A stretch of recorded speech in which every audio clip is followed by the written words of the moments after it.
2025 December 25 உலகம் அழியும் என்று பீதியை கிளப்பிய கானா நாட்டு ஆன்மீக பிரச்சாரகர் எவோ நோவா கடவுளிடம் பேசி அழிவை தள்ளி போட்டுவிட்டேன் என்று இப்போது கூறியுள்ளார்.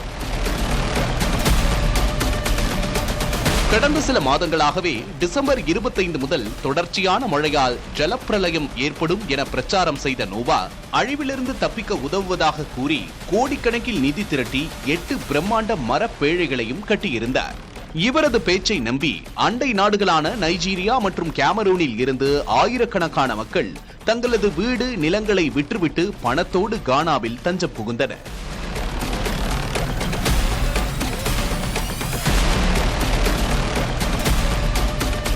டிசம்பர் 25 நெருங்கிய சூழலில் உலக அழிவு தொடங்கிவிடும் என்றும் பேழையில் தப்பிவிடலாம் என்ற நம்பிக்கையில் அம்மக்கள் நம்பியிருந்தனர். ஆனால் தனது தொடர் பிரார்த்தனையால் கடவுள் மனமாற்றம் அடைந்து அழிவை தள்ளி வைத்திருப்பதாக நோவா தற்போது அறிவித்துள்ளார். இதனால் உடைமைகளை இழந்து ஏமாற்றமடைந்த மக்கள் சோகத்தோடு ஊர் திரும்பி வருகின்றனர். இது ஒரு மிகப்பெரிய ஆன்மீக மோசடி என மத தலைவர்களும் விஞ்ஞானிகளும் கடுமையாக சாடி வருகின்றனர். தொழில்நுட்ப வளர்ச்சியடைந்துள்ள இந்த காலகட்டத்திலும் மக்கள் இத்தகைய ஆன்மீக பேச்சை கண்மூடித்தனமாக நம்பி பெரும் திரளாக கூடுவதை பலரும் விமர்சித்து வருகின்றனர்.